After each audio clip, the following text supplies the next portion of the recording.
Yesterday, Grand Theft Auto 6 leaked, for real. For years now, YouTubers have made clickbait videos like GTA 6 leaks official, confirmed to take place on Mars.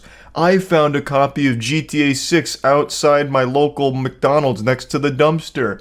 GTA 6 was available on AOL chat rooms? Look, here's the footage. And then like a red circle around a random car from a mod. But yesterday, it was no sad, silly, pathetic YouTuber clickbait. A hacker actually infiltrated the mainframe and posted about 90 minutes worth of GTA 6 footage. I don't think anyone ever expected this day to come. I'm sure even God was caught off guard with these leaks and was probably glued to Twitter watching them as well, just like everyone else. What's crazy is the actual hack and leak of GTA 6 isn't even the wildest part of this story. Yesterday, over the course of like 12 hours, this shit played out like an action movie. This guy had the golden ticket to Willy Wonka's factory and he knew it. He tried to like hold them ransom, like holding the source code to GTA 5 and 6 hostage, talking about willing to sell it for like 5 figures, 6 figures, this all kinds of shit all over the place. I can't even begin to describe how wacky this situation was. Now, I obviously can't show you any GTA 6 footage, and I can't show you any tweets or posts because Take-Two is extremely litigious. I have no doubt Take-Two will probably end up hiring the goddamn Suicide Squad to track down this hacker and bring him to justice. They are brutal. There is no gaming company more litigious than Take-Two. They tried to fucking go after It Takes-Two, the game, because of their name being similar to their company. They're merciless. So this guy's gonna get like a biblical fucking smackdown here. Hulkmania is gonna run wild on his ass, I imagine. But let's just go ahead and get into it. This is all real. All the footage that he released is legitimate GTA 6 footage. Rockstar confirmed it today. They put out an official statement talking about it. I'm not even going to show you that because I'm not taking any chances with this company, so I'm just going to give you the cliff notes, the gist of what their statement is. I'm just going to read this verbatim. I think it's going to be easier. We recently suffered a network intrusion in which an unauthorized third party illegally accessed and downloaded confidential information from our systems, including early development footage for the next Grand Theft Auto. At this time, we do not It would really help if I was fucking literate here. Jesus. At this time, we do not anticipate any disruption to our live game services, nor any long-term effect on the development of our ongoing projects. We're extremely disappointed to have any details of our next game shared with you in this way. Our work on the next Grand Theft Auto game will continue as planned, and we remain as committed as ever to delivering an experience to you, our players, that truly exceeds your expectations. We will update everyone again, and soon. Of course, we'll properly introduce you to this game when it's ready. We want to thank everyone for their ongoing support through the situation, the Rockstar Games team. A beautiful letter from Santa Claus here, confirming what everyone already knew, that the footage was real. Now, how deep the hack goes is still up to speculation. We don't know if he actually has source code, because if he does, that's a massive deal, especially if he's threatening to release the source code to the public. But that wasn't talked about by Rockstar, so that is still just pure speculation. But now let's get into it. So the leading theory is the hacker is a 17 or 18-year-old kid who is the same person responsible for hacking Uber recently. And they set their sights on Rockstar. They were somehow able to infiltrate a Slack channel and start downloading all of their files. And one thing led to another, and he got his greasy paws on the Krabby Patty secret formula, an early development build of GTA 6, and cementing this as a historical blunder from Rockstar Game Security. Now, that's a little unfair to say. No one's really sure exactly how he hacked into all of this, but 9 times out of 10, hacking consists of social engineering. So it's not like what you see in the movies where there's like 5 different keyboards and some glasses wearing super soldiers like fucking going to town on him, like steam's coming off the keyboards because he's typing so much and hacking into the cyber frame, just jacking directly into the cyberverse or anything. Usually it consists of just social engineering your way into a position of getting things you're not supposed to, like passwords and shit. Like maybe this was like a Hitman situation where he just put on like a Rockstar Games uniform and said, "Hello, fellow employees, it's me. I forgot the password. What is it?" And then he just went into their Slack channels and downloaded everything. But who knows? Maybe he really did just fucking go plus ultra turbo mode and super hack style and get in there. Brute forced his way in. There's really no telling, but most of these cases usually just involve social engineering, like talking to people and making up lies that eventually get you things like passwords. But this is, I think, by far the biggest leak in gaming history. Grand Theft Auto 5 is the second highest selling game of all time, right behind Minecraft. It's absolutely fucking massive, and GTA 6 has been in development for a while, and people have been eagerly anticipating it for a very long time, and until now, we hadn't really seen anything from it, and this leak just brought so much content, just blasted everyone's ass with a lot of footage from the game. It showed a ton of things. Robberies, I'm not even going to describe it because maybe that would be a problem, but it showed a lot. So it was a big leak. The only other leaks that come close to this, I would say, are like Last of Us 2, Half-Life 2, shit like that. It's big. And I want to talk about my general take on leaks like this. I think it's a lose-lose situation for everyone. The developers aren't happy about it. It's always a big hit to morale because now their product is out there way before they wanted to show anything from it, so it's in an early stage. It doesn't have its makeup on, and they're not super thrilled about it, as is the case here. The Rockstar devs, as I saw from multiple reports, were saying, like, this isn't great. They don't like that.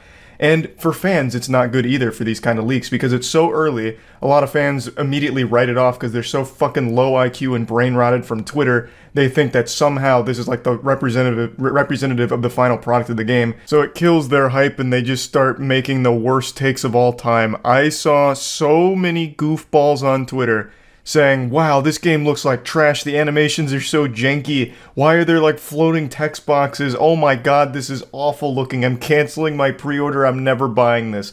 What a letdown, Rockstar, I expected better. I swear to god, some of these goobers have just eaten way too much glue in their life, and it has truly ruined them. Yes, it is an early build. No, this is not how the final game's going to look. Nobody wins with leaks like this. Period. I just don't see anything good ever come from a game leaking this early. The developers aren't happy about it. The fans usually don't get excited about it because it's so early that all it can really do is give them a mediocre first impression of things because they're still cooking. It is still currently baking. It hasn't even begun to rise yet. It's still just starting. So no one ever actually gets anything positive out of leaks. Personally, I thought it looked great. Everything I saw from the leaks, I thought looked pretty extraordinary and seemed like a big improvement over GTA 5. Now, again, it was very early, but it seemed like the AI was more fleshed out this time around, and it just really seemed like there was a lot of, like, really fine attention to detail, even early on in the game. So I thought it looked great. But I'm also someone who really appreciates seeing early development builds. I used to watch a lot of videos on it because video game development has always been super fascinating to me. So I was impressed by it, but I understand a lot of people, according to Twitter, weren't. And, that just sucks for the developers because I have no doubt the game's probably going to turn out amazing. But right now, people got a very early impression of it and are too fucking stupid to realize, like, this is what game development looks like when it's early. They're asking, what does the word debug mean and why is it on the screen? Is that going to be a permanent fixture or can that be patched out? It's fucking pathetic. Again, you just really don't win with leaks. I guess the only mental gymnastics way of explaining this as something positive is at least it's coming. There is work being done on the game, I guess. Grand Theft Auto 5 came out 40 years ago, so I guess it's a breath of fresh air to see that a new one's on the horizon pretty soon. But yeah, again, I just don't see anything good from leaks like this. Now, let's get into more of the crazy side of things. It wasn't just the leaks and the footage that were crazy. The hacker himself had a wild day. So the hacker came out, he's like, I got GTA 5 source code, here's all this GTA 6 footage. He then released 10,000 lines of code from GTA 6 just to confirm that he does have it. To strike the fear of God into Rockstar, like, holy shit, this guy's got the nuclear launch codes, what are we going to do? We're going to have to pay him the money. I really think the impression the hacker got is that he could, like, squeeze a lot of juice from the lemon here and get some money for his hacking efforts. But I don't think he realized that Take-Two doesn't negotiate with terrorists. So as of right now, he's just been getting the cold shoulder from the actual company. I can't imagine they actually pay the ransom. He was communicating mainly through Telegram, and he made a post saying that he'd be willing to sell the GTA 5 source code for 5-figure offers. And then there was even screenshots circulating around on Twitter that showed that someone had paid $100,000 in Bitcoin to a wallet supposedly belonging to the hacker. allegedly for the source code, but then that was confirmed to be fake. The transaction was real, but the wallet didn't belong to the hacker, so it seems like some random crypto bro just got fucking scammed in the midst of all of this. So, you know, another fat fucking L there, I suppose. And then it turns out the hacker may have been hacked, because then a picture of the alleged hacker started circulating. All of his information started being spread around the internet. So the hacker got a taste of their own medicine. Rockstar hit them with the no you in, well, it probably wasn't Rockstar. Somebody got him with the reverse Uno and started spreading their information around, at least allegedly their information. No one's 100% sure, obviously. But then they deleted their Telegram and went radio silent for a while. It's just been a big mess. It has been a day filled with twists and turns and all kinds of crazy shit happening. We've had people reporting from the front lines, like war journalists, coming up with all kinds of crazy rumors that weren't true, such as it turns out he also has Grand Theft Auto 8 in the hard drive. It's just been pure chaos and pandemonium, and I just wanted to talk about it a little bit here. I'm excited for Grand Theft Auto 6, and these leaks, I think, are a little piece of history. We've never seen something to this scale be leaked, and I just wanted to talk about it a little bit. What a wild ride. That's about it. So, yeah. Just when you thought all of the internet drama was beginning to die down a bit, we have a new wild and wacky development here, but this time on YouTube, and involving cheating. But not like the anal bead chest cheating. This cheating doesn't involve butt plugs or anal beads at all. This one involves a man who was unfaithful to his wife. I'm talking about the Try Guys, Ned Fulmer. The Try Guys are a massive channel, have been for a long time, and yesterday they posted this message letting people know that Ned Fulmer would no longer be working with the Try Guys. After this was posted, all of the information began to surface as to why. There's video, picture evidence that confirms that Ned Fulmer cheated on his wife with a workplace associate for quite some time, I believe. And it was a big mess, a big, stinky, filthy mess. I went over the situation on stream, and I'll show you the clips from that, but I think it's very important to highlight that Ned Fulmer's entire identity revolved around how much he loved his wife. Like, I swear to God, it was like he took a goddamn love potion from Harry Potter, because half the shit he would talk about in the videos was how much he loved his wife. And then it turns out he was cheating on her. So yeah, just a giant scumbag shit stain, and the entire community was really caught off guard by this, obviously. Super shocked to learn that Ned Fulmer was a cheater. That would be like if you guys learned I secretly enjoyed Burger King. I am publicly insulting them all the time, saying how bad they are, comparing their food to nuclear sludge. But imagine all of that's just a lie, and it turns out that I actually love Burger King and I'm boofing Whoppers in my bathtub every night. You would be shocked and feel betrayed just even learning that about me. So I think the audience definitely felt that, because they were all under the impression that Ned Fulmer was a very family first kind of guy. He has kids as well. So no one really thought Ned Fulmer would be a piece of shit like this. So a very sad situation overall. I'll go ahead and play the stream moments that really showcase the whole situation a bit more, but I wanted to give you the general overview here of what's going on. So I think most people are familiar with the Try Guys, I would imagine. Try Guys are a huge channel and have been for a very long time. And one of the members has recently been accused of being unfaithful to his wife. A wife whom he would constantly brag about and mention how much he loves his wife and respects his wife.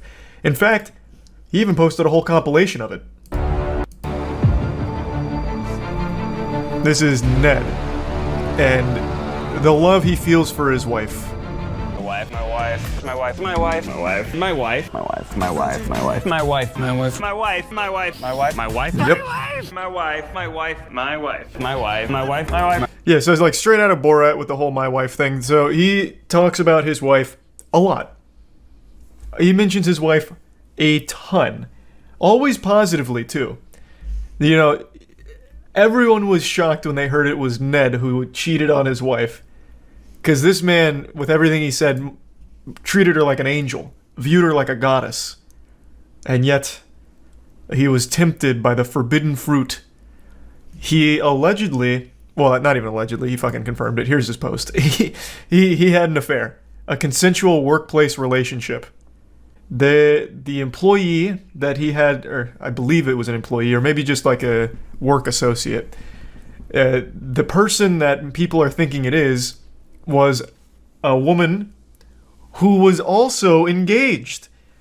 And her fiance found out and removed every picture of her from his Instagram. And, you can start connecting the dots here. You don't have to be, the smartest guy in the world to follow the trail of breadcrumbs. So, Ned fucked a woman that wasn't his wife and also fucked another dude's wife. He respects his wife so much he had to cheat on her because he's unworthy of her love. Yeah, maybe that's it. There's also some really beautifully aged clips here. Ned is cheating. I'm calling it. Ned is cheating. Ned is cheating. How right you were. I'm calling it. Ned is cheating. Ned is cheating. The intuition truly was right on the money. Sometimes you just gotta go with the gut feeling. And now Ned has been removed from the Try Guys. Which is big. I mean, that's big. Losing that job that's not an easy pill to swallow. He has 2 kids, right? He has some kids, I don't know how many. I will be fully open. I'm not overly familiar with Ned or the Try Guys. I, of course, have watched their content from time to time, but I wouldn't consider myself like a connoisseur. Yeah, I don't know their ins and outs. I didn't even know Ned was married. I thought the whole my wife thing was like a running gag or something. So he tried an affair. He did. I don't think he liked the results very much so far, but the jury's still out. Why fire him, though? Because it's a bad image. He's now a flight risk. That happens with everything. It's not just like YouTube or anything. Literally, that happens everywhere. 15K quote tweets. I know, this man caught a storm. Yep. So did the company fire him, or did he leave? Bro, you think Ned Fulmer left? No, man, he got fired. And obviously, their entire brand is based on their personalities and people liking them and enjoying them. No one likes a cheater. So that immediately is a big problem for the brand. Thus, they got rid of him for it. And his whole brand was how much he loved his wife. True. The love and respect he had for his wife was one of, like, his crucial tenets, like a 10 commandment he'd follow. Does the president get to appoint a new Try Guy? Oh, yeah, that's interesting. I wonder how they'll get the new Try Guy. Surely they have a council to elect the newest member to replace him, like Hydra. Maybe they'll get 2 more members. Cheated because he lost focus. Yeah, it's a really weird statement. I just wasn't paying attention and my dick fell into my employee. Fuck. Now everyone's mad at me. Yesterday, one of the biggest moments in human history finally happened. This is up there with the discovery of fire and the invention of the wheel. Dream did a face reveal. There was more hype around this than if Jesus Christ had resurrected again. Everyone was waiting anxiously, as if it was Christmas Eve, just waiting for Dream to drop the goodies. He had posted a premiere that was finally going to showcase his face to the world. There were streamers that were watching and waiting. Ludwig broke his all-time viewership record, having 150,000 concurrent viewers, just waiting for Ludwig to react to Dream's face. It was a big deal across the entire internet. I'll go ahead and quickly play a small clip from the video just so you can see his face and we can go into everything that's happened since, because it's been kind of a wacky 24 hours here. Hi. It feels so awkward. Talking to a camera for the first time. Hi. My name is Clay, otherwise known as Dream, online. No meme, no clickbait, as advertised, Dream's face. In 4K, full display, this is finally the face reveal that people never actually expected to happen. For over a year now, there's been leaks and all kinds of attempts to track down and triangulate Dream's position in order to find out what he looks like, to really deduce the point of the mask. Is it to hide burns? Is it like a Harvey Dent situation? So for a long time, people have been trying to figure out what he looks like, and He ripped the band-aid off yesterday, just showcasing it fully to the world. And the reason why it's been such a huge talked about deal is because I'm pretty sure it's the largest face reveal in YouTube history, at least in terms of the person's size. I'm pretty sure Dream is the largest creator that had never shown their face in terms of subscribers and views. He certainly hasn't been the longest running mysterious man. There's still people like How To Basic, H2O Delirious that haven't publicly shown their face, and they've been around far longer than Dream. I mean, even myself.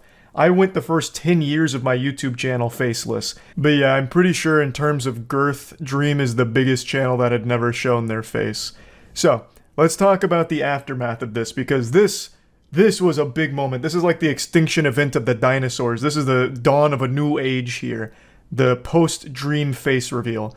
So, it turns out Dream is a good-looking guy. Of course, beauty is subjective, but I just don't know how anyone would look at him and think, damn, that guy's ugly. Because if that's the case, then my god, you must look at me like I'm some kind of repulsive goblin ooze creature. On Twitter, they were cooking Dream's cheeks for the better part of 12 hours. And that had me self-conscious like, oh my god, if they find him ugly, wait till they see me. They're gonna think I'm some kind of car accident victim that had butthole skin grafted to their face and fucking pube hair taped onto it. That shit had my self-esteem going right down the shitter. I felt like that SpongeBob episode, like, I'm ugly and I'm proud. Like, it was, like, that had an effect on me, my soul. Because, I mean, the number 1 and 2 trends after the Dream face reveal were, he's ugly, and Dream should have kept the mask on, or something like that. I can't remember the second one. But he's ugly was the number 1 trend, all just shitting on Dream's face reveal. And it was brutal. They were going hog wild on him for it. Now, of course, not everyone's going to find the same people attractive, but to find someone so abhorrent that you felt the need to make massive threads all about how ugly Dream is, as well as hyper-analyzing every bit of his facial features in order to prove empirically that he is ugly, was a next level of shitting on someone's appearance. That went hard. Now, of course, I'm no psychologist, but I'm going to pretend to be for a moment. I feel like a lot of it's just people hating Dream himself. There's a lot of people that hate Dream, they hate his fan base, can't fucking stand the guy. So I feel like no matter what he did here, this was going to happen. This was inevitable. He could have done this face reveal, and it turns out it was Henry Cavill behind the mask. Henry Cavill was Dream, and Twitter still would have eaten him alive calling him ugly, just because they don't like him at all. Now, that's just my take on it. It could be copium, because I don't want to live in a world where that's considered the ugliest creature in the world, because that puts me way down into the deepest pits of hell in terms of attractiveness. So it could just be cope for me. I don't really know. I'd also like to mention that some of the streamers that were watching the Dream face reveal video had the most outrageous reactions to seeing his face. Like, there was one guy in particular who started yelling and screaming as if there was like a murder taking place in front of him. Just melting down. He had to like stand up to calm himself down. Just going fucking crazy like, oh my god, no way, it's Dream's face. Just some people that were watching it were celebrating harder than if they had won the lottery. Or they were like so blown away like, how is this possible? He has a face!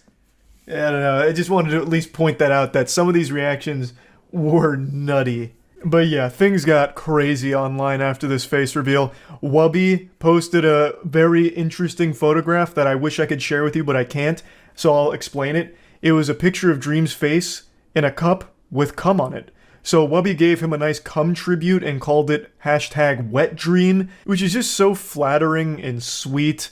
It's just been a lot of goofiness going on now since the Dream face reveal. I wanted to quickly say, like, my take as someone who didn't reveal their face for 10 years. After I did, it felt like such a breath of fresh air. Just, it opened so many doors for content. Like, I was able to do a lot more content that I've always wanted to do, but couldn't because I remained faceless for so long. And I imagine it's kind of the same for Dream, where now he feels like he's more able to do different kinds of content as opposed to just being restricted to one form of it. So yeah, I just wanted to toss that out there. I think face reveals are usually a good idea if you want to like branch out and do different kinds of content. And yeah, I just wanted to briefly talk about all this, and that's about it. So yeah. Another day, another blunder from Twitch. I'm getting more and more convinced that there's no human beings behind these awful decisions they've been rolling out recently. It's just AI-generated bad ideas that get automatically added to the site. It is embarrassing. I feel like Twitch is going the way of MySpace. You know, like maybe Tom is behind all of this in an effort to sabotage another company. It's wild. So let me break it down for you. Yesterday, right when I started stream, I was made aware of a new feature that I didn't opt into and couldn't opt out of called Elevated Chats. Elevated Chats are their answer to YouTube streaming's Super Chats, which are paid messages viewers can pay for to have stick on top of the stream so the streamer can see them easier. They've been around on YouTube streaming since the start, and now Twitch is trying to compete, and to me it sounds like they're getting desperate, they're sweating bullets, and they're like, fuck, copy everything, we're going head to head, nuts to butts, give us everything YouTube's doing, we're throwing it on Twitch now. Horribly. Like, the implementation is awful, the pricing is a scam, it is just downright terrible. But even beyond that, it shows a complete lack of understanding for what people actually want on the platform. They're not addressing any of the problems the streamers or viewers have. Instead, they're just trying to find more ways to monetize poorly. They recently announced that all partners are going to 50-50, 70-30 is going to be extinct, a thing of the past like the fucking dinosaurs here. They hit it with a meteor because they're doing everything they can to be more profitable. And I guess in doing so, they're trying to find ways of making up for that. So incentivizing more ads, which is a worse experience for the viewers and also more cumbersome for creators because no one wants to be running ads. It just makes streaming overall worse. And now on top of that, they've introduced elevated chat messages, which is just another revenue source for streamers that no one really wants. People aren't asking for more ways to monetize. They're asking for less ads. Like, that's one of the number one things they need to address. You know, elevated chats can work, I suppose, like on YouTube, super chats are fine, but the way Twitch has rolled these out is already terrible, and it's not something people want. They're just missing the point. I forgot to show what an elevated chat looks like in the stream clips I'm about to show you, but let me do that now. So an elevated chat is a message a viewer pays for, and it can go either on top of the chat, like it does on YouTube, or beneath the stream video, but only if you're outside of theater mode and not on mobile. It is such a dumb fucking location. I don't know who thought of that. They must have been like very close to overdosing on Xanax to think that was a good spot for a message. The streamer can't actually see it, and neither can viewers unless they're like out of theater mode on desktop. It's so dumb. Let me show you. This is from Pinta's stream. Real draw. Oh god, you can link clips in it. If you blink, you may have missed it. This is $5 to put this message here in a spot where no one's even going to notice it. You're just paying money to be ignored and never seen. It's the exact opposite of an elevated chat. It goes underneath the stream in most cases, so just banished to the shadow realm. And it's $5 to keep it up for 30 seconds, and it goes all the way up to 2.5 minutes for $100. Their pricing makes no sense at all. I'm sure you already figured out a massive flaw here, the big plot hole, the loophole. Why would you pay $100 for 2.5 minutes when instead you can get 2.5 minutes by just paying $5 multiple times? Let's go ahead and get down into the algebra here. You know, you don't really need a mathematics degree. For 2.5 minutes, you could just buy 5 30-second slots. So you'd pay $25 for 2.5 minutes as opposed to paying $100 for 2.5 minutes. Fucking mind-blowing. It's like they didn't stop and think for even a brief moment about this system. They just rolled this out as quickly as possible. I legitimately do think Twitch is watching all of the videos and all of the tweets people are saying about the platform, and a lot of people, like Ludwig, have called out the bloat at the company, how Twitch has so many engineers and yet they haven't rolled out any features in a long time. The most that Twitch has done for features is just take them away, like getting rid of hosting, for example. They haven't really brought anything new. So I bet they started to get a bit concerned, like, holy shit, you know, he's right, they're all right. We're not using our engineers for anything. Get them on a project, please. Give them like a summer reading homework, you know, a little book report. Have them just drum up some kind of monetization idea, I don't care what it is, and we'll throw it on there tonight. And this is what they came up with, elevated chats. Just to justify the existence of their massive engineering team. Like, hey, no, look, they're actually doing something, guys. Look, here's an elevated chat function that didn't exist yesterday. It's just terribly done. The idea itself isn't horrible because super chats are pretty good on YouTube. They work well, like they're effective. But how they've done it on Twitch is so much worse, it is laughable. Now let me go ahead and show you when I went over all of this on stream last night because, like I said, I had no idea it existed until I started stream. So they actually did make a super chat. So that's supposed to stay somewhere for 30 seconds, but it's immediately gone. Where does it go? It goes below your stream. How the fuck am I supposed to see it if it's below the stream? What? I don't even see it below the stream either. And it looks like it's $100 to keep it up for 2.5 minutes. What? This isn't even a meme. The only use I see for elevated messages is to make an advertisement for yourself under the stream for 2.5 minutes. Because there's nothing else. Because I literally can't see it myself. Unless I have my own stream open.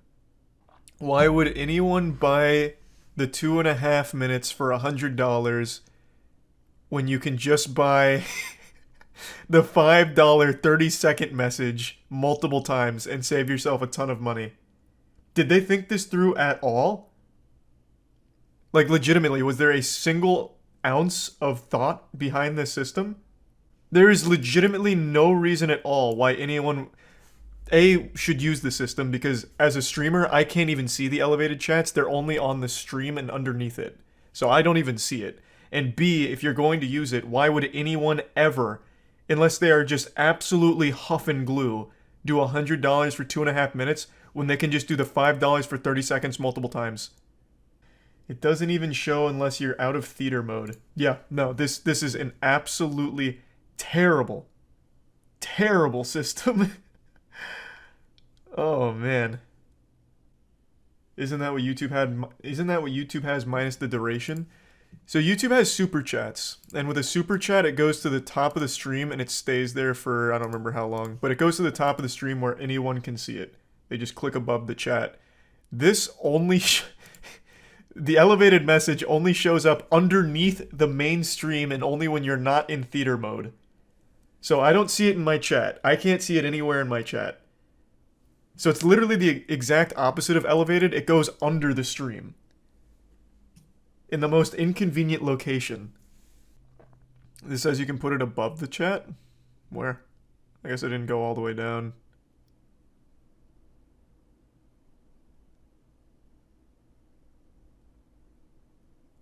So is this something I activate on my end? No. It looks like Twitch decides it. At the top of a chat, at least that makes more sense because it's in line with super chats. The pricing is still outrageous and completely nonsensical. But at least then the elevated chats can be read by the streamer. Whereas at the bottom of the video, that's impossible for anyone. But it looks like I have no say in that, unless I'm missing something. Throughout the duration of the experiment, participants will see elevated chat appear in one of two places. It just makes it sound like it's going to be random. And looks like I got the below video one. Did they make an announcement about this? Because I didn't hear about it until I started stream and someone in chat was like, what the fuck is this? Oh, wait, here it is, right here. He doesn't even see elevated chat. It doesn't come up in my chat. Apparently they're testing two locations. One that makes sense, which is the top of the chat. And then one that is just a nonsensical scam, which is bottom of the video. And I like how even for this, they don't show you the example because they know it's trash. And it looks like I have no say-so in which one I get. And this is the one I got. Oh no. I saw it come up in chat. Bro, you just did $100 elevate chat. I really hope that you found that $100 on the floor or something. Because if I didn't just catch that going by in the chat, I wouldn't have seen it at all. Don't do that. That just hurt my feelings. It's a good message too, man. Oh no, don't fall for the Twitch scam. Can you disable it, bro? I didn't even elect for it. No, I can't. I didn't even know it existed. No, the bits and everything, all those pop up and work as normal. It's just the elevated chat. Like it's not even like an activity feed option for me. If a mod deletes your elevated chat, you don't get a refund. Oh wow. That's brutal. Another thing I think that's worth mentioning that I didn't bring up on stream is that this clutters the actual chat so much. So let's break down all of the new things that pop up in chat aside from just people talking. You have bits that pop up in chat. Those have been around for a while. Those are pretty normal, nothing too big there. You have highlighted messages, which you pay channel points for, so not real money. You pay channel points, it highlights your message and like bolds it and puts it in front of other messages. And now you have this, elevated messages, which appear in the chat for a really brief time before just finding their grave, like a fucking coffin, underneath your stream. So now you have 3 things all popping up in the chat that clutters the fuck out of it. It just makes the chatting experience worse for viewers. It's just not a good implementation here. It just seems like they are genuinely desperate to try and like get streamers excited about the platform, knowing that most people were very disappointed that the 70-30 deals are going away. So streamers that never had a 70-30 deal will never get one, so they feel insulted. And streamers that were on the 70-30 deals are insulted that it's going away. So it just, Twitch has put themselves in a lose-lose situation, and them trying to like make up for it is making the platform worse for it.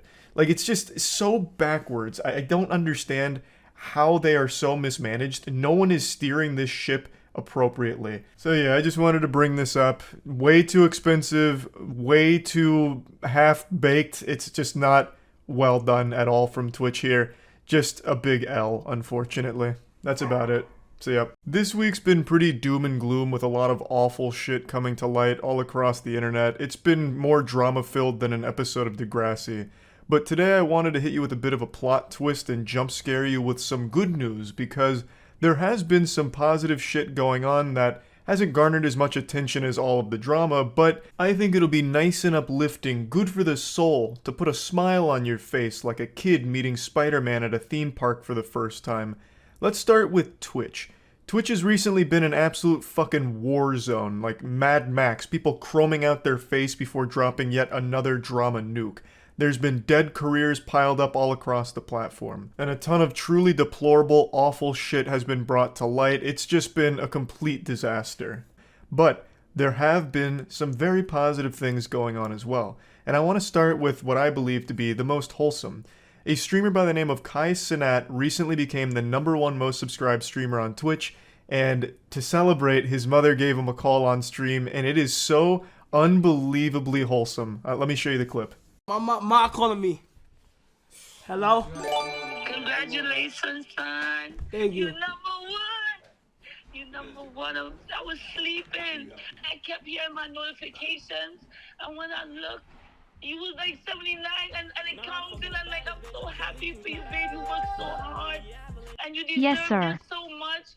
And we watching and we're so proud of you, everybody. Babe, I love you so much. Babe, I'm so proud of you. You're #1. And you my son. And I'm so happy to be your mom. And I just want to let the world know that you've been working hard like this for a long time. So they only now know. You're just finding out. My son worked hard. He's a grinder every day, every night. And he gives me the world, and I want the world to know I love you, son. Congratulations, okay? Yeah, I love you too. Now, I'm a pretty tough guy, you all know that. I eat nails for breakfast. I've only ever cried twice in my life. Once when I was born, which is super cringe, and once when watching Pokemon and Ash Ketchum sets down Pikachu in that forest and then runs away. And even me, with all of my masculinity, nearly got a tear in my eye watching this clip. It's just such a nice moment. To see a mother that supportive of her son and his career, I just think it's great. And this is a massive achievement, no doubt, Kai-Cenat becoming the #1 streamer on Twitch with over 80,000 subs. But what makes it even more impressive is the fact he did it without a subathon. I believe this is the largest and fastest organic growth of a Twitch channel without a subathon. Usually subathons will like really pump up those numbers, going all the way to like 150k, 160k sometimes. But this is just him streaming normal hours, doing his normal content, and growing at an incredible rate. So it is extremely special. Now, I would like to also address a little bit of drama that unfolded with this whole situation. People were really curious as to why Twitch doesn't celebrate Kai-Cenat's success. And that's a very legitimate question to ask. Kai has been growing at an incredible rate, and Twitch hasn't said shit about it anywhere. They haven't recognized him anywhere. So everyone was wondering why. And I have the answer to that. It's because Twitch doesn't give a fuck about the platform or the streamers doing well on there. They don't celebrate anyone's success. It's not just Kai. They legitimately don't talk about or celebrate anyone on their platform. It just doesn't happen. In fact, their CEO, I'm pretty sure, has no idea what Twitch is. I'm going to go ahead and play a clip from stream where I kind of talked about this a little bit, and then go into it in a little more detail afterwards. Also, just a heads up, the channel you're about to see that has this clip is my only other channel, the only other official channel of mine. Just wanted to quickly address that because I keep getting asked, is Moisty Clips your channel? Is Moist Ass Emporium your channel? The answer is no to all of those. I have two channels. It's this one and Moist Charlie Clips. So weird that Twitter doesn't save your drafts and there's no drafts at all on the website that I can find. Does anyone know why? Why Classic don't Emmett. you talk about things that matter? Emmett, I don't understand. That guy, I don't think knows he's the CEO of Twitch. I swear to God. I have a conspiracy theory. That guy's just some kind of fucking android that they fire on whenever they need him at a conference just to kind of prove that there's someone manning the helm somewhere. Because like 9 times out of 10, that guy doesn't even know what the fuck Twitch is. I swear to God. I've only seen him one time even mention Twitch when he was wearing that goofy bow tie and like talking about how context still matter going forward, and then it didn't. I really don't think he even knows he's the CEO of this platform. I'm not exaggerating either. You'd have no idea this guy's the CEO of Twitch just by going through his Twitter. I don't think he has a single post mentioning the site anywhere, and even just looking at his bio, it's the last thing there, like he's ashamed of it. Thinking about coordination, community, and connection, and working at Twitch, I guess. Kind of like how he's like looking down like, yeah, I guess I'm the CEO of this fucking shithole. I didn't want to be, but yeah, I guess I found myself in that position. Like, this is not a guy who's, like, proud of Twitch. This is not a guy who celebrates Twitch. So, obviously, Kai Cenat's not going to be highlighted by the platform on their social anywhere. They just don't do that for any streamer. Now, don't get me wrong, they absolutely should. This is a big, big moment that should absolutely be highlighted by Twitch, at least on their Twitter or somewhere. But it just doesn't happen. The fucking CEO seems to be embarrassed of the platform and his position there. So, like, it's sad, but yeah. I'm not surprised that Kai Cenat hasn't been mentioned in any official capacity from the platform, though he absolutely should. But either way, very wholesome moment. Huge congrats to Kai and Kai's entire community for this. It's a massive, massive achievement. Now, in another piece of positive news, there's a sponsor on the video. Thank you, Bloodline, for sponsoring today's video. Here's Matt to tell you more about it. Thanks so much, Charles. Bloodline's a cool game because it's got a little bit of something for everybody. You've got the kingdom building, you've got the RPG elements, the gacha, hero collector element. And on top of that, you can create your own legacy with your own heirs. So if you like lycans and orcs and dragons and dwarves, this is great for you. Up your intimacy score, you can marry them, you can have children, create the world's strongest children, and go on to just wreak havoc through the kingdoms and grow your heirs that way. Right now, if you use Charlie's code, Penguinz0, the first 100 people to use it are going to get a random epic champion in the game, which is worth $50. It's only available for the next 30 days. You'll also get a starter pack featuring 200 diamonds, 2 summoning crystals, 5 stamina potions worth over $30. You can go meet your lovely waifu dragonborn.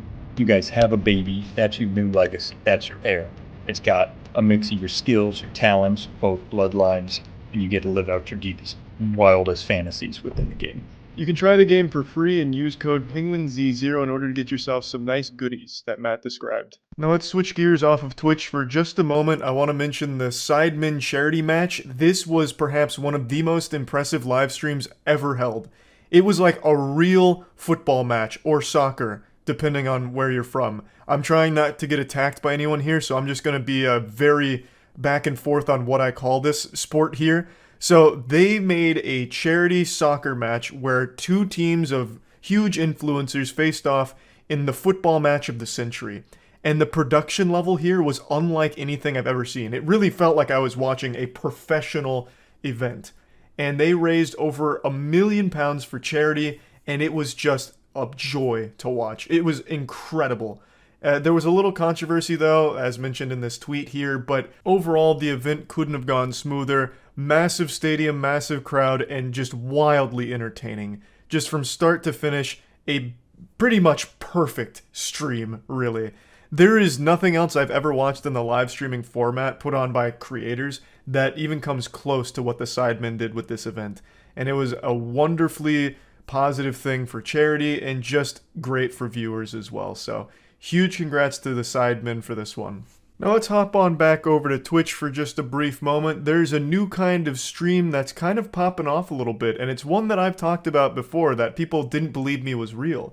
Pay piggies, that's right. Financial domination streams where someone, usually a woman, is just telling men to give them money for nothing in return or to humiliate them publicly. It's become kind of a growing phenomenon on Twitter. You can find a lot of pay piggies and financial domination going on there. And it's starting to make its way onto Twitch, it seems. Let me go ahead and play you the clip here, because this is exciting. No, Harge, don't be a pussy. You be first. Come on, let's go.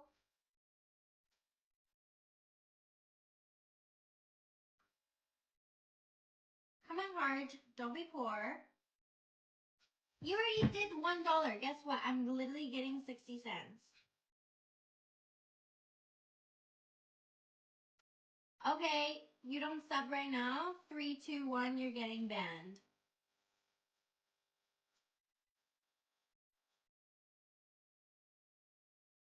10, 9, 8. Finally, this is like E3 for pay pigs. Some good news, a brand new announcement, a world premiere.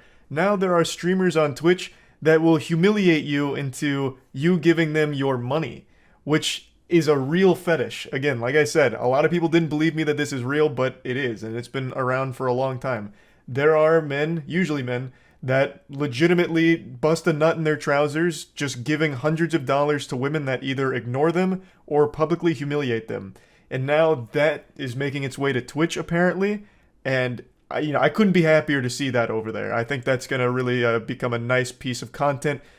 Twitch may even need to implement a new category. Right next to the hot tubs category, you could have pay pig category. And that shit could pop off. Here's a quick little piece of good news. Team Moist is now #1 in Omega Strikers. We have to hold this lead for 3 more days, but you guys are absolutely fucking killing it. Legitimately crushing it. So huge thanks to everyone participating out there, getting fat dubs for Team Moist. I made a video talking about it. Getting first place in this competition allows Team Moist to get 3% of the net revenue for Season 1 of the game, which could be extremely huge in financing Moist Esports, so it'd just be wildly helpful. So everyone that's been participating in it and getting wins for the team, big thank you for that. Just need to keep pushing and hold it for 3 more days and we're good. So yeah, that's all the positive stuff I could find going on amidst all this wild shit happening across the internet. So I just wanted to at least share some of it with all of you because I think it's some positive stuff. And really that's about it. So yeah. A 5-year sentence is a joke. I mean, 5 years is no joke, but he's also not done getting all of his charges. So 5 years is the appetizer. I see you've looked at a little bit on the case, but not enough. Okay, Johnny Somali, he's that nuisance streamer that I've covered for quite a while. He's the guy that does like the world tour of getting his ass beaten. So he goes to a different place pretty frequently, and when he's there, he does his absolute best to harass people, break laws, and just be like the most insufferable piece of shit imaginable. And it usually ends with his face on the floor or his face in somebody's asshole. And he's been doing this for a while. He got arrested in Japan, but they gave him a slap on the wrist. He lied to them, left the country, started shit-talking them. He's been everywhere. But what's most important is he went to Korea, and he started doing the same shit. Well, Koreans, they didn't take it lightly. They even had like a UAV on this guy where they tracked him in order to find him so they could continue to beat his ass so he would not know a minute of peace. It was beautiful. It was an amazing thing. And he got charged with some very serious stuff. And he just went to his first trial today, and it went really, really bad for him. So, according to Atozy, who went there, and not just Atozy, there's others that are there, kind of just to like see how it all goes and also just relish in the justice that he's finally about to be faced with. According to Atozy, he showed up dreadfully hungover because I guess last night he went live doing shots for donations, and he got super fucking plastered and, like, I don't know, puking his brains out or something. Then he went to trial, was extremely late, and he went there with a huge smile on his face, got hit with very serious charges carrying many years of prison time, and then the reality swept in. And then there was no smiles left. And this isn't even all of his charges. Today was only some of his charges, and he's already looking at least 5 to 10. He pled guilty as well. So it's not looking really good for the Wonder Boy, Johnny Somali. Oh, another thing is, he was wearing a hat, and many times he was told to take it off. He would take off the hat and then put it back on and get told to do it, like, take it off again. So he was just being extremely disrespectful in the court, apparently. So everything that could go wrong did go wrong. He couldn't even pretend to be likable for a court appearance. He also didn't have a suit, so he had to borrow a suit that was like 12 sizes too big. It's comical. It's like me wearing my 6'5" dad's suit. He said this is basically what he looked like in that suit.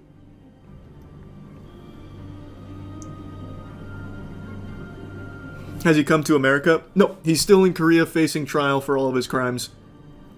It's going to be many years before he comes back to America, it's looking like, thank God. He's most likely going to end up locked away in a foreign prison with an entire country that hates him. If he thought the ass-beating global tour was bad before, wait until he gets it in a slammer. Holy. Everyone in Korea hates him. And yeah, here's Legal Mindset, where he was giving his perspective on it. He was also in the Atozi stream as well. He pled guilty to obstruction of business and 2 counts of violating the Minor Crimes Act, which, according to Legal Mindset, is basically like the equivalent of misdemeanors over there. But they take it very seriously, so even with just these, which seem like, not like, they don't seem like crazy charges that someone would be, you know, fucking thrown into the gulag for, but he's still facing 5 to 10 years for it. For just these that he pled guilty to. And he still has more on the way.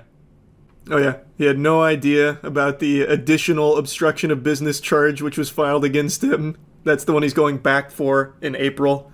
His lawyer also didn't know. Oh, and here we go. Looks like they have the footage of when he was streaming hours before being supposed to show up to court and then being really Johnny late. Somali live on Party. Yo, there we Look at how happy he is just moments before faced with many years in jail. Oh my God. Hey Johnny! live on Party. Locking in with Party.com. We got the deal in the works. Man, shout out the creator. Shout out B. Hey, shout out. That deal is going to go through, no doubt, Johnny. Those party streams in prison with making Pruno in the toilets is going to be ballistic, no doubt, brother. You will never see him without a black eye. He's going to be constantly just bruised and bloody, like, hey, back on Party. Really enjoying myself. Be a better me. Mm-hmm. And we're going to make sure that we can make some fire-ass content here while I'm still in Korea.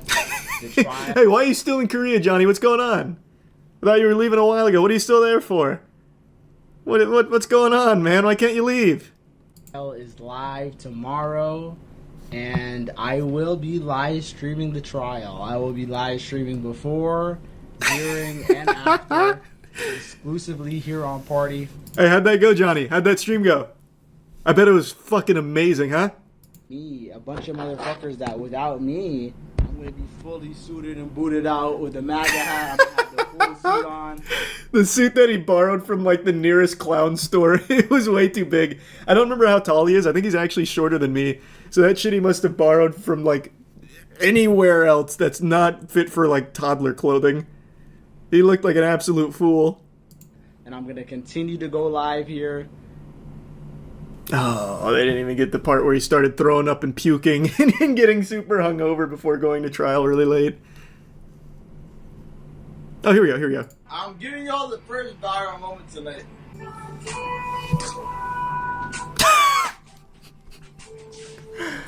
He's ready for trial. Let's go, Johnny.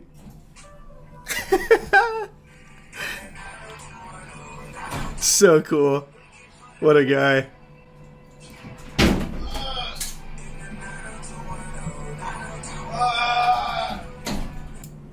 God damn, I just threw up everywhere. That's how you know I'm not scamming. I'm not scamming. That's how you know I'm not scamming. Oh, what a fucking hero. I can't believe his first day in court didn't go well. It's so weird. He was prepped perfectly. Yeah, here it is. So just the obstruction of business can carry a maximum penalty of 5 years in jail. It's possible he ends up being sentenced to 10 years behind bars, depending on how the trial plays out. And again, that's not all the charges yet. That's just the current charges that he was facing today, pled guilty to. Oh, it's so good. He's also been accused of violating anti-terrorism laws, threatening to sexually assault female streamers, drug use, AI deepfakes, violating Railroad Act, even spreading North Korean propaganda. He's not facing any of these, to my knowledge, yet. Korea has a 90% conviction rate, don't they? Here, you know what? He explains it better than I ever could. But, yes, kind of. Here. Yeah, they were pretty shocked. Oh, okay. So that was a separate charge. Was that the charge that he was showing? And the new obstruction. Oh, the newest obstruction charge. Okay, yeah. So there's another charge as well that's coming against him about the deepfake stuff that he accidentally leaked on his stream last night. Nice. As we've been covering, I mean, he's been playing his cards in the worst way possible the whole time, from start to finish. You just don't understand his strategy. You see, Johnny Somali's 10 steps ahead of us. He's the drunken master.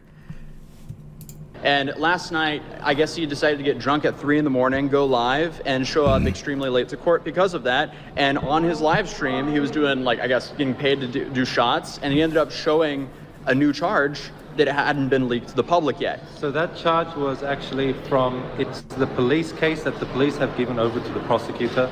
So it means that they're going to prosecute it. It's going to trial. Yeah. In the Korean system, once the police decide to actually formally charge you and they send it to the prosecutors, that's pretty much it. That's where you get the 90+% conviction rate. You're pretty much done. If they've decided to go that far, that means they have the evidence to prove the crime. And that's exactly what Johnny Somali wants them to think. He's got them eating out of the palm of his hands. He just needs to go get his ass beat a couple more times. It's going to reset his noodle, and he's going to once again, it's going to be like taking the limitless pill. Johnny Somali unlocks 100% of his brain when he's suffering from CTE from all the people in the world that continuously use him as a punching bag. So you just wait for him, sober up, he'll go outside, annoy somebody, they'll beat his ass per usual, and then we're going to see him at maximum capability. My God, he's going to be the smartest man on the planet. It can't just be for clout and money, right? Like, it has to be a mental illness or a humiliation kink. Humiliation kink only goes so far. Usually, if humiliation kink doesn't result with you doing things that'll send you to jail for fucking 10 years. That's not a humiliation kink. And it's not even masochism either, because he gets really mad when he gets hurt. He starts crying. Like, actually crying. So I don't know what it is. I think it's just actual delusion. It definitely is a mental illness. 100% is a mental illness. I just don't exactly know what kind. It's like terminal clout obsession. I couldn't tell you. It's fascinating, though. It is so interesting. He doesn't even get much attention on his streams, though. That's the thing. He doesn't... The interesting thing about Johnny Somali is he is such, like, a fringe case of, like, what I usually talk about, where no matter who you are, you'll have supporters. Johnny Somali doesn't even have that. He has people that love to watch him get his ass beat. He doesn't have anyone that actually likes him. He has people that watch him just waiting for him to get hurt. And they entice him and they, like, push him towards it. Like, donating for shots before trial. They just enable him to be a fucking disaster until he eventually ends up dead. And it's not even, like, hate watchers, because it's, like, really fun for them to watch him destroy his life. It's a crazy... I can't even call it a community, because he doesn't have a community. He just has people that sit around, and they'll, like, shoot spitballs at him, but with a dollar bill attached. It's so fascinating. He's just a lol cow. Yeah, but it goes above a lol cow. Like, he's... I don't even know what you'd call it. It's like he's like a visual novel lol cow where you get to choose the outcome.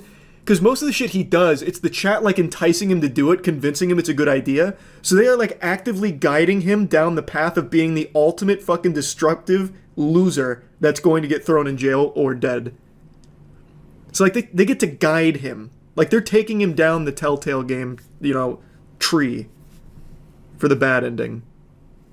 Kind of like a choose-your-own adventure. Yeah, it's kind of like a choose-your-own adventure. Never heard of this guy. I have no doubt you don't know Johnny Somali's name, but you know his work. You probably just don't recognize him with his eyes open. Usually he's concussed on the ground after getting beaten on stream. I'm confident you've seen his mini highlights of just getting pummeled in public. He is internationally hated. He is. He is internationally hated. He is like a unifying force across the planet. Just this scourge that when he enters your country, everyone's united looking for him so they can beat him up. Like, I wasn't kidding. In Korea, they actually set up like a UAV is the wrong word. And GeoGuessr is definitely not the right way of describing it. But they set up something so they could track him, tell each other, so they could go and attack him. Because he is just that hated. He is that bad of a person. He is that much of a menace. Who are his role models, man? I don't know, a Wobbuffet with the amount of times he just gets hit? I couldn't tell you. I don't know who his role models are. I don't even know if he knows who his role models are. All he does is just look for ways of getting himself hurt. Wouldn't you feel like a failure if you were a parent who spawned this? I've said this before and I still maintain it. I think there's only so much parenting can do. Sometimes, like in Johnny Somali's case, I'm sure maybe his parents weren't great. I have no idea. Maybe they were amazing. But there are only some things that you can control. You can't control your son getting hard addicted to clout online to the point where he's willing to throw his whole life away for a couple of donations, right? Like, you can't... What are you as a parent going to do about that? Like, he's a grown-ass man. They can't just, like, walk into his room and unplug the Ethernet cable, right? Like, there are just some things that you as a parent don't have control over. I don't know his parents. I have to imagine they are probably fucking livid. They probably are so sad about this. Because it's gotta suck, man. You raise a human being for 18 years, ends up like Johnny Somali. Fucking rough. Oh, another thing worth mentioning. He is always the one to instigate it. He's usually the ones to make the threats. And then he starts actually crying when they beat his ass for it. 아이 새끼 내병변 장애 있나 봐. There it is. Oh yeah. I see how you censored it. So you can see the start. He came at him with like the fucking flying front kick, and then Johnny's like running away. It's so good. Then they chase him down. Up 2, but he's most likely gonna get 1 to 5. I don't know, man. Maybe I'm a little too optimistic, but I really think there's a chance Korea just does not play games with this. The charges are bad already, but even aside from that, he is just so openly disrespectful, not only to the public, but to the court system as well. He showed up over an hour late, hungover. He kept putting on his hat when he was told repeatedly not to. Like, I feel like they're not gonna go easy on him. It's, again, maybe I'm just, huffing the hopium, but I just have a feeling. That would be the best thing they could do, because that would finally maybe start to be a deterrent to these IRL nuisance streamers. YouTube recently banned a large community of VTubers over a trend they started on stream. And now I bet you're expecting me to follow this up by saying that it was unjust, makes no sense, is a bunch of dog shit and baloney, and demand that we go out into the streets to riot and protest. But that's not the case. This ban wave makes complete sense and is the most obvious outcome to this trend that they started.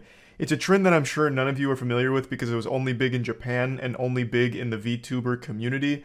It's the Splatoon 3 adult video trend. And as advertised with a title like that, it involved porn. Basically, a VTuber group called Shinsegumi got together and hatched the novel idea of playing porn in Splatoon 3 by changing their ink transparency so that way it could work like a green screen. So during stream they could play porn over the green screened ink. And the whole competition or challenge idea was whoever could last the longest on stream without getting banned wins. So they went into this knowing full well they would be banned for it, and they got exactly what they ordered. Their entree came out piping hot, because they all got banned. And the Shinsegumi official Twitter account had to come out and make a statement. All the individuals that participated so far have apologized, except for like 1 or 2. But most importantly, it brought the boogeyman out of his shadow. Nintendo came forward and made a statement about this. about how seriously they're taking this because it's such a violation of their policies. They even loosely threatened legal action against them, from what I understood. Maybe it was a translation error with their message, but they came out with a series of tweets letting everyone know how fucked up it was. And that's a big deal when Nintendo comes out and starts slinging meat, because they are brutal. Nintendo shows no mercy. They would absolutely imprison a 4-year-old if they were using the Mario license for their birthday party without official expressed consent from the Nintendo company. Like, they enforce their policy and their copyright and everything around Nintendo property with an iron fist. Nintendo would burn a hospital to the ground if they found an unauthorized third-party Princess Peach plushie in one of the patient's rooms. They are not a company to fuck with. And I feel like this could be a pretty bad deal for the Shinsegumi team here if this wasn't a translation error and they actually do pursue legal action, because Nintendo will stop at nothing. They will pursue to the ends of the earth. Now, I'm in no place to say whether or not this was worth it here. Maybe it was, maybe it wasn't, I don't know, but this is certainly one way of going out with a bang. This is quite the statement. Like, if all of them were just tired of being a VTuber or something, this was a great way of just voiding their contract on the spot. Apparently the porn they were broadcasting starred one of the VTubers in it, so I'm assuming it was just like some hentai that they were putting on stream in Splatoon 3. It's an interesting idea. It's something I wouldn't have thought of, using the ink in Splatoon as a green screen. That's pretty genius. Like, you could do some really fucking banger watch parties with that, I guess. Porn is a little aggressive, but hey, you know, who am I to judge? As of right now, that's as far as this story goes, but I'll keep my finger on the pulse of it to see exactly how it all unfolds. But there is one more thing I want to bring up, and this one's not goofy or silly or anything. This one actually has a lot of meaning to me because I was so personally attached to the property. The creator of Yu-Gi-Oh! Recently passed away. I'm sure you've all heard about it. Kazuki Takahashi drowned recently this year, but today new information came to light on exactly how it happened. And it turns out the man was just a fucking saint, an actual hero. He drowned trying to save people that were caught in a dangerous riptide at the cost of his own life.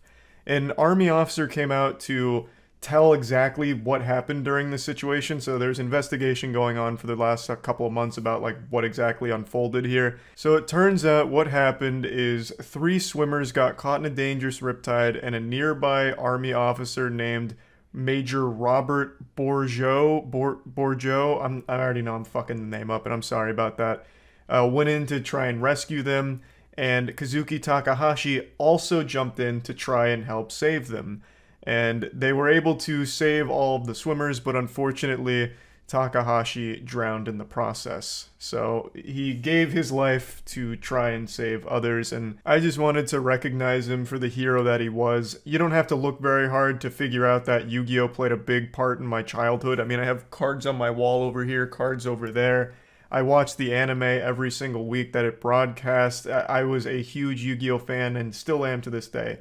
He created one of my favorite franchises ever, and he was also just a great man, clearly. So I wanted to at least put this out here so that way everyone knew that Kazuki Takahashi was a fucking legend.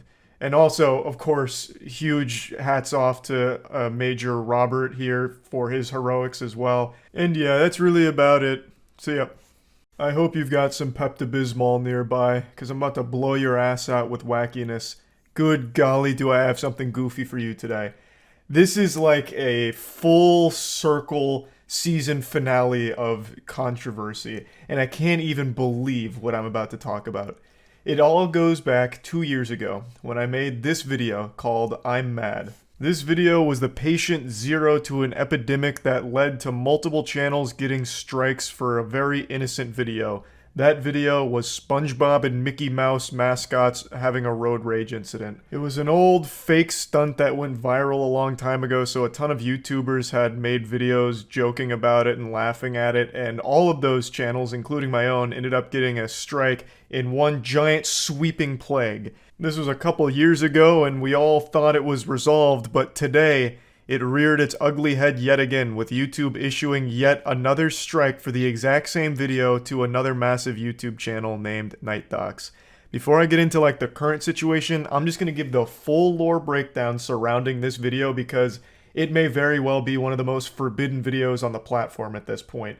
The amount of people that have received a strike for this is outrageous. And just so we're all on the same page, a strike is a very big deal. A strike on YouTube is a huge, huge issue. So this is the biggest punishment YouTube can issue a creator. All over a fake road rage involving SpongeBob and Mickey Mouse. So yeah, I made a video on that road rage incident, just making jokes about it. It was 4 dudes in mascot costumes, one being SpongeBob, one being Mickey Mouse. Those were the real protagonists, and they were throwing hands with a guy on the street and beating him up just on the road while 2 guys were filming and laughing about it. And I was just making jokes about it, nothing crazy. There's nothing scary or terrifying or shocking happening. It's pretty clearly not real, I would think, but regardless, I received a full strike for it. And I was very upset. I was livid. And you could see it in the video. You could really feel the rage oozing out of every pore in my body. I was like Kratos. So I stomped my feet and I threw my temper tantrum with tears in my eyes and warm milk in my hands, and I made a big stink because there was nothing wrong with that video. It was taken down for being like disturbing content, but there's no violence in there, not real violence. There's no blood, there's no bruising because it's all fake. It's a silly, stupid stunt. You had SpongeBob and Mickey Mouse and the Dirty Boys in their mascot costume pretending to beat up a man on the street. It was just a goofy thing, not real. And it got taken down for being too disturbing to even be left up on YouTube. It was too graphic to even get an age restriction. It went so far above an age restriction that they not only took it down, they gave me a full strike because of how traumatizing it must have been for the manual reviewer to have been subjected to such horror. And I was understandably outraged, but not nearly as outraged as I'm going to be if I find out that you play Rocket League without wearing the Moist Esports Rocket League skins that are now in the shop. This isn't even like a hashtag ad like an official one, it's just we finally have our Moist Esports items in the shop, and I just wanted to at least shout it out here. They look fucking great. Here's a little quick clip of them in game. So they're in the Rocket League shop, so if you're a Rocket League player, make sure to check those out to support the squad. But anyway, I got a little carried away just immediately. So back to what we're here for.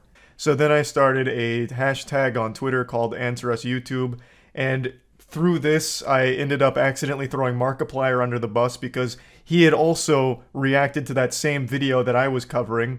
And in response to me bringing that to light, Markiplier played hardball saying, "Fair's fair, where's my strike, YouTube?" And YouTube hit him with a fat strike. A very disrespectful, very petty strike for Markiplier, the first in his entire channel's history. All because of a fake road rage incident involving SpongeBob and Mickey Mouse. So Markiplier made a video talking about it as well, and then shortly thereafter, YouTube folded, and I framed their response.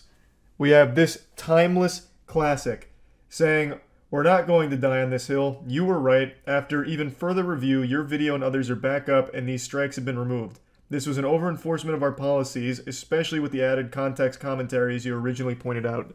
Now what they're referring to in the first part of the tweet with not dying on that hill and the even further review, it's in reference to a point I made where when you appeal something, it instantly gets rejected. Like they'll reject something within minutes, even though your video's like 30 minutes, they'll reject it in 3. So somehow they're working on demon time and able to watch the entire 30-minute video and deduce that they're right, even with no possible way of finishing it in that time. And that's what happened with my video. It was instantly rejected and then said, you know what, we've reviewed it and we're standing by our decision. So I said, why are they dying on this hill? It's not even a real video. This makes no sense. So that's what they're talking about in the tweet. So basically, Markiplier went up to bat for me and saved the fucking day. That man has been my savior for that action there. So why am I talking about this? Well, it's because that chapter isn't closed. I believe that book was kaput, you know, like the dinosaurs, it had gone extinct. YouTube was never going to make a big issue out of that video in particular again, the SpongeBob and Mickey Mouse road rage incident. Well, it turns out I was wrong, because today another YouTuber named NightDocs, who I'm sure many of you have watched content from before, got a strike on his channel for the exact same fucking video, which they had already deemed is fine. They agreed that it was an over-enforcement of their policy and they were in error. Yet today, they have come back and said, this is the violence and gore for Night Docs, and they struck him for it. The same fucking video.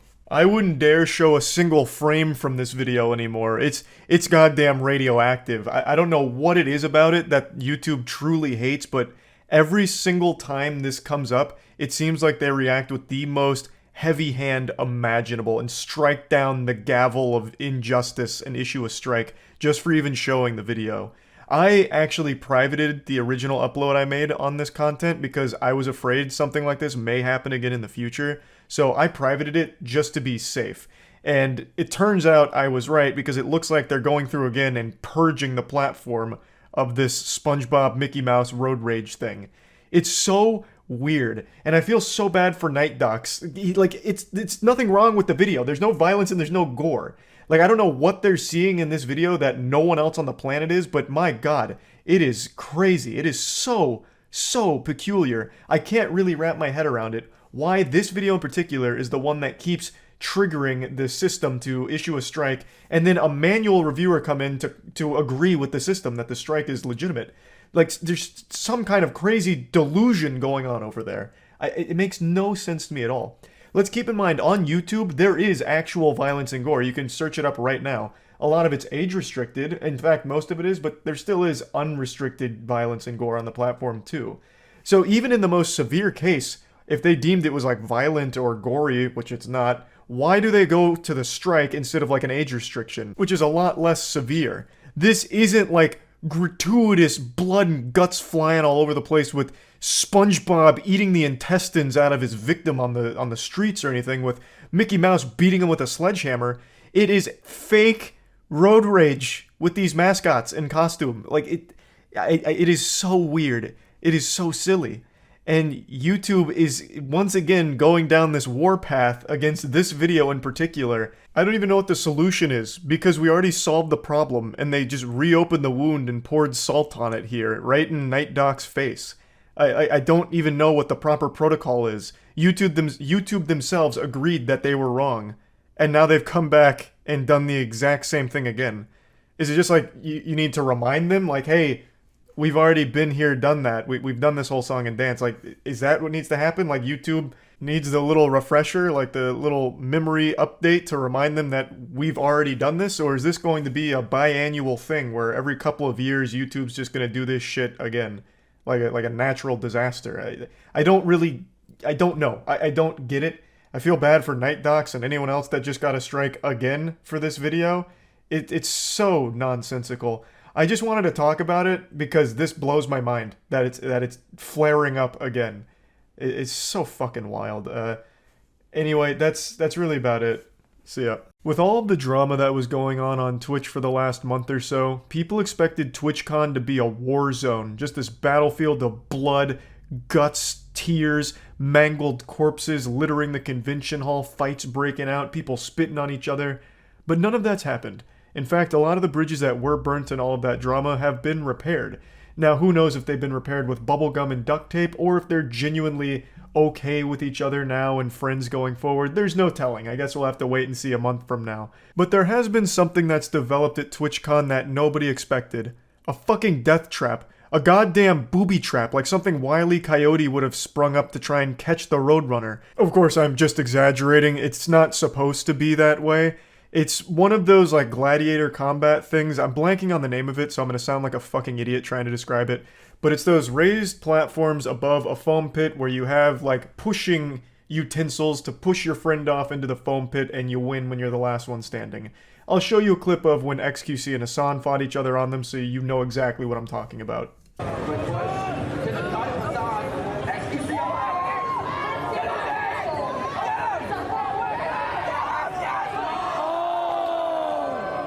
I'm sure all of you have seen these before. I remember playing on these bad boys back in elementary school during field days, so they've been around for a long time, they're tried and true, and they've always just been good, safe fun. But unfortunately at TwitchCon, it seems the organizers really skimped on the amount of foam necessary to cushion a real fall, because a streamer named Adriana Chechik broke her back in 2 places jumping into the foam pit. Big Simba needs some Sims of her own. You good? Great victory there. I can't get out. Are you okay? Are you okay? She's held down by the Biffle medic. Gravity. No, she's fine. All right, we'll make sure she's okay. Get her out of the pit. Landed on her tailbone. Yeah. Now she lives in the pit now, kind of thing. You can see that she lands like right on her tailbone and like bounces up a little bit, kind of like that episode in iCarly where Gibby jumps off the ceiling, hits the concrete, and bounces a little bit, which was a real stunt performed by a real stuntman who shattered all of his ribs doing that. So this is a pretty brutal injury here, and she had to go to the ER, and she's now getting surgery in order to put a rod in her back in order to help support it. So an absolute life-changing injury experienced here. And she wasn't the only one. Another streamer dislocated her knee in the pit, and then the person she went there with, EddieBot, the person who fell before her, also experienced back pain, but no like permanent injury from that. I'm sure everyone knows this, but I want to vocalize it again. Back injuries last pretty much forever, or at least they can. Even like minor ones will always kind of rear their ugly head from time to time. I remember a few years back now, I had like some kind of like little bruise or something on my L4. I couldn't sit right without it hurting. I couldn't like climb upstairs without my ass just hurting. And that was just like a little baby boo-boo on my back, and that lasted for months. Had to get PT for it. Had to get physical therapy for like a tiny little back injury. And of course, you can always read about the people that have lifelong chronic back pain just from like really simple stuff like sitting in a chair the wrong way for too long, or like the classic prank of pulling a chair out from under someone and the person falls and then has like some kind of disc contusion or like slips a disc or something. And those injuries, they don't ever fully go away. So this, I have no doubt, will have a long-lasting effect on the rest of her life. So it really is like a pretty serious thing. Just a really unfortunate situation, and I don't think this was a Twitch booth. As I understand, this was a completely separate booth from another organization that was just at TwitchCon. And it seems like they really just didn't know how to do this properly, because this just doesn't seem up to code at all. This cannot be the regulation amount of foam required in these pits, because it looks like there's only like 2 layers of foam cubes there. They just like sprinkled them in like breadcrumbs, and then at the bottom of it just seems like it's a fucking slab of concrete. Pure, unapologetic, unforgiving concrete at the bottom. It doesn't seem like there's any kind of cushioned pad there, which is just wild to me. But what's even goofier is the 0 IQ takes I've seen on Twitter about this, blaming Adriana Chechik, saying it's her fault that she got injured, she did it to herself, she should have known better than jumping into the foam pit. Like, you absolute brain-dead troglodyte. It's a foam pit. The entire purpose is to cushion a fall. They're common at, like, trampoline parks, carnivals, like I mentioned in school for field days and shit like that. I have done exactly what she's done, cannonballing into foam pits with no injuries to show for it. I've flipped into foam pits with no injuries to show for it. Even McDonald's, like their ball pits, are probably lighter to land on than this foam pit at TwitchCon. Like, the whole purpose is it is supposed to be there to cushion your fall so something like this, a catastrophic injury, doesn't happen. You are supposed to be able to jump into them. The problem here is it's not a foam pit. It's a foam puddle. And I don't think that information was relayed to the competitors here that took part in this activity. It's not an actual like 3 feet, 4 feet deep foam pit at all. You can tell by looking at other videos from the event, when people are walking around in the foam pit, the foam cubes barely make it to their knees. So it's not very deep to begin with. So it's not even a deep foam pit, thus you shouldn't be jumping in it, yes, but no one's going to know that just by looking at it, because we're all trained to see a foam pit and expect it to be like an actual real foam pit where it is up to code and you can jump into it, but this one is not. This is like some bootleg shit that was just shoddily thrown together and is genuinely unsafe because there are multiple injuries that have occurred here, and yet for some reason they kept it open even after the injuries. It's not her fault this happened. She expected it to be like an actual deep foam pit, which it was not. And a lot of people have asked me why I didn't go to TwitchCon. Well, it's because they're trying to kill you out there, it seems. It's unsafe to be there. That's not the real reason. I just don't go to conventions or anything, and I'm certainly not fucking flying to San Diego or wherever this is to go to it. I'm afraid of flying in the first place. I'm not flying out there, and especially to be around like a ton of people, which I don't even like doing in the first place, I'm not going. But now the cherry on top is these dangerous, life-threatening booths out here. Like, what's next door, I wonder? The catch an arrow out of midair booth or something? Like, good lord. You know, it's just... I'm sure TwitchCon is a lot of fun, and this is just a really unfortunate circumstance here, but come the fuck on. This is so easily preventable if you just had more foam. Just be safer with it. And especially at TwitchCon, where all the streamers are like gamers. You know, like, I'll be the first to admit, I'm not the most athletic guy in the world. If I was competing in that, I probably would have fallen headfirst, like diving in there by accident after losing my balance. And from the looks of things, I would have absolutely just died there. Just would have hit my head on the bottom of it, died instantly. So I just feel like it's kind of obvious to expect things like this, like, it's a foam pit. Some people like to jump into foam pits. Is this deep enough for that? Probably not. So let's put a pad at the bottom at the very least, or let's put more foam in there. Like, just obvious solutions. I just don't know how this mistake could have even happened in the first place. Now, a lot of people are saying that she should be suing for this, and, you know, I'm not a fucking lawyer. I didn't pass the bar or anything, and I'm certainly not her agent giving her direction on what she should do with her life and her decisions. But I think it is worth mentioning that everyone that went into that arena signed a waiver beforehand, so I don't know if she even could sue if she wanted to. Again, maybe she could. I'm not familiar with the law or anything, but there was waivers that needed to be signed prior to entering into that. But anyway, I just wanted to talk about this a little bit because I think it's very sad. Like, the event overall, from everything I've seen, has been very positive and very overall great for a lot of people. They've had a lot of fun. And like I said, I have no doubt that it's a very fun event, and this is just a really unfortunate booth that's been set up here that doesn't really seem all that safe. And again, I'm not there, so I don't know if there's truly no pad at the bottom of that foam pit. But regardless, it's clearly not a good enough pad if this kind of injury can occur, and this many injuries as well. Because not only has there been an extremely serious one with Adriana Chechik breaking her back in multiple spots, but there have just been a decent amount of injuries in general at that location. So clearly something isn't set up properly if this many people are getting hurt there. So yeah, I just wanted to talk about it a little bit, and that's about it. So yeah. It's been around a week now since the Lenovo Intel booth at TwitchCon nearly claimed the soul of a streamer due to an improperly set up foam pit. I'll give you the quick breakdown on the lore if you're not up to speed. Twitch streamer named Adriana Chechik was partaking in a fun booth at TwitchCon set up by Lenovo and Intel, where you push each other off a pedestal into a foam pit. I'm sure it's something we've all done before. However, after Adriana Chechik won, she jumped into the foam pit, only to realize that it wasn't a foam pit, it was a foam kiddie pool, like something out of backyard wrestling. In fact, it wasn't even as deep as a kiddie pool, it was more like a foam flatbread, and it was just over cement, which is a goddamn violation of the Geneva Convention. Like, that is just an actual death trap. That is more deadly than the pit of snakes Indiana Jones falls into. It was only 2 layers of foam blocks, basically, over cement. And as I understand it, the normal protocol is instead of cement, you put like foam padding down or a cushion, like a mat. So that way it absorbs some of that impact for a situation like this. And obviously it's supposed to be deeper than like fucking 1 finger deep. You know, like it wasn't deep. I'm exaggerating, but it only went up to most people's knees, if that. So it wasn't deep enough at all for this event. Because you're pushing people off of this pedestal, they're going to fall with some force behind it. You need the foam to be a bit deeper than that.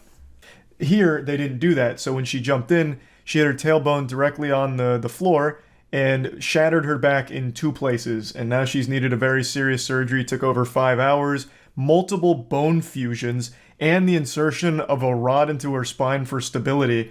Like, it is a very serious and life-changing injury that she's going to be battling with for the rest of her life. It is a permanent injury. All due to negligence from Lenovo and Intel when setting up this booth because they didn't feel like actually setting up the foam pit properly. They also just didn't feel like shutting it down after injuries either because this happened to 2 other people. One of them dislocated their knee in that same pit, but they still kept that shit running. Baffling. But today what I wanted to do is give you an update on this situation because I've been following it actively and I went over it on stream a couple days ago, but there's already been a couple new things that have come out. So I just wanted to give everyone the follow-up here. So Adriana Chechik had 1 surgery, which was all the bone fusions, but then she also needed a second surgery. That was yesterday. And then she also posted a video of her trying to walk for the first time. And it's great to see her making some recovery here, but it's also heartbreaking to see how fucking painful it is. All due to something easily preventable had they actually just taken the precautions necessary to set up the foam pit properly. Now, I'm going to go ahead and show you the clips from stream where I go over everything as of a couple days ago, because I think there's a lot of valuable information there, especially from people that are more knowledgeable than I am on foam pits. There's a clip from Josh Strife Hayes, who's a YouTuber I really enjoy, who weighed in on the subject because he had worked at a trampoline park before, so he was able to talk about it on a deeper level. So I'm going to play all those clips for you now, just as like a full update on this whole situation. What's the TwitchCon news? Oh, yeah. So Adriana Chechik, the lady that jumped into the foam pit after winning her match at the TwitchCon, or the Lenovo Intel booth at TwitchCon, she broke her back in 2 places. Her surgery is done now, and I'd like to read her tweet. Because, man, I tell you what, it's only up from here. Sounds like everything's gonna be going great. Here she said, where is it? Surgery went well. It took 5 hours and 30 minutes. More fusions than expected. Bones were completely crushed and nerve damage to my bladder. Hopefully I'll be able to pee again in the near future. No more squirting, probably. Had some bleeding around the bone, but overall good. Legitimately life-altering. The rest of her life course has completely changed. And now squirting is off the table, I suppose. But she's being lighthearted about it, but on a very serious note, having fusions at her age with an injury that severe, she's looking at a lifetime of fucking misery. I was reading about some people that have had fusions in their back like that. That is something that never goes away, the pain. Her follow-up tweet also was this. In a lot of pain, but feeling hopeful and ready to bring the heat to walk again. Anyone know where I can get my brace blinged or a pink coating for it, as I'll be in it for a long time? I don't even want to read this one out. This is fucking horrifying. All from an improperly set up foam pit at a convention.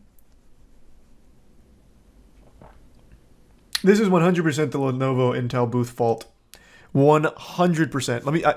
Let me once again try and find this clip. It's from Josh Strife Hayes, who actually spent some time working on these foam pits, so he gives a little deeper insight.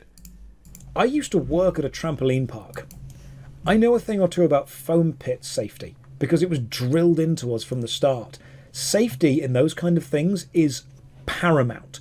Like, if someone gets injured, you shut stuff down and you work out why. And you Which work they out didn't whether do. It's your fault, They kept or it it's up. their fault, and what can be done about it immediately. Foam pits were at least 2 meters deep. They had so much foam in them. They had springy floors underneath. They had wood underneath that would bend and break if something really big hit it. So there was still some give there. There was some absorption of all that power. It's had I have been working at that as an event, I'd have said this isn't safe. This is not safe. Yeah, I think anyone with eyes would have said that. There is no way I don't know how the fuck this happened. on top of concrete is going to protect anyone. Now, people have said, oh, they've got a waiver. You know, they can't do anything. They've got a waiver. Waivers don't protect you from negligence. I think that's a really important point he makes, and he'd know better than most.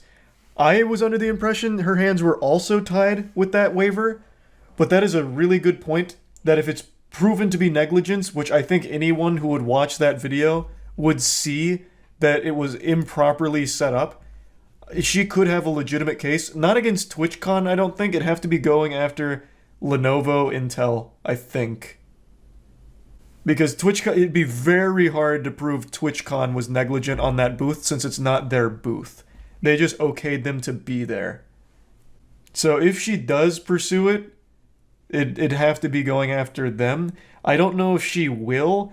I would say it's probably worth it because she's looking at an extremely expensive and very, very, very brutal future. Like caring for that back injury now. Multiple fusions, the rod PT, surgeries, all of that is going to be so expensive. I do think she probably should. I also work at a trampoline park. The smallest occurrence, we shut down the foam pit. The rules we have for it are set straight. It was 4 feet deep and has springs and foam padding at the bottom. This was unacceptable. Exactly. Like, at the very least, if you're not going to put enough foam, you need to have something that's not just a fucking slab of concrete. You may as well just put, like, barbed wire and spikes at the bottom, like a Mortal Kombat fatality pit. Like, it was such a dumb setup. Such an easily avoidable situation that has legitimately had a massively detrimental impact on one person's life now. And the girl who broke her ankle in 3 possible ways. You're getting things mixed up now. You're starting to cross some wires here. The girl who broke her ankle in 3 ways wasn't at the foam pit. That one is not Twitch's fault even slightly. She went a little too hard in her activity, so she ended up jumping over a chair, landing on her ankle and breaking it in 3 ways. That was... Twitch... No one could have planned for that. She just went like fucking superhero mode over the chair and landed on her ankle. That one is not Twitch's fault. Do you think they'll have the foam pit again at TwitchCon next year? Good question. I think they should, but this time they make it even more dangerous, like an actual Thunderdome. So you go in there, this time they actually have like a moat around it instead of foam with like alligators in it or something. Like really just go in, like make it as life-threatening as possible. That booth is extremely lucky that the only other injury that wasn't Adriana breaking her back in 2 places was a dislocated knee, which is still a serious injury, but they kept it open after the back break. Someone could have just straight up died. That was very real. People falling in that pit, they fall head first, they're hitting the concrete, they could have just died. They got super lucky because they didn't shut it down after the injury.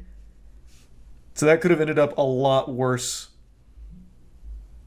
Has the company said anything about the injuries? That's a great question, actually. Let me look. She can't walk anymore, like forever? Not forever.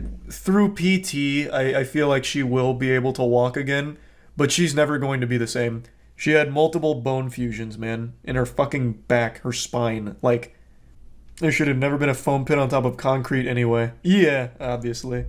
But even that would be fine if they also put an actual, like, spring pad and, like, cushion mat above the concrete and then the foam blocks. It could have still been fine. Did they compensate her for in some way? No.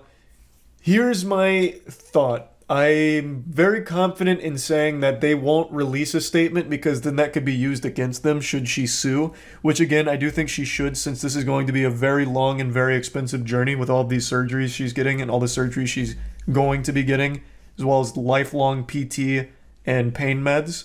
She should sue because that's going to be such a massive financial burden. They're not going to say anything because that would absolutely get used against them. And if they compensated her, that would be an admission of guilt. So they're not going to compensate her. They're not going to say anything. They're just going to hope she doesn't sue.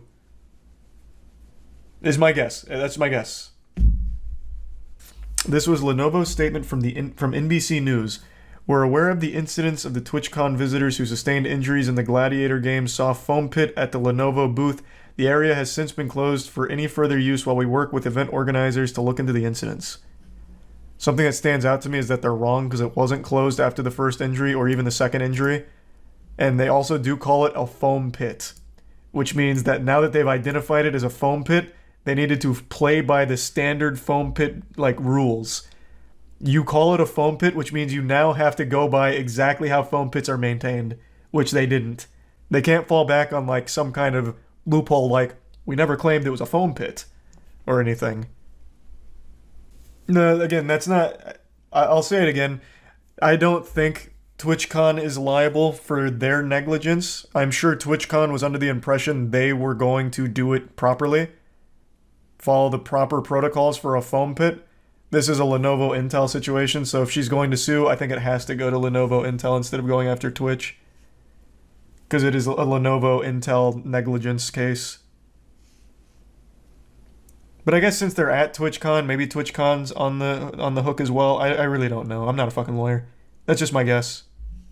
Because it wasn't their booth. Yeah, people get really mad at the people that were doing the commentary when Adriana broke her back in the pit. I can't even really be mad at them. I think they just had no idea the extent of her injury and were doing everything possible to try and keep things lighthearted and move on. Because they were doing a live broadcast and they were probably panicked. Like, they were just normal people. Those weren't even like normal PR guys or anything. I think they were just like legitimately normal employees of the event. Like, I just don't think they knew. And they just did everything they could to, like, you know, hey, let's just move on, this kind of shit. They probably just had no idea.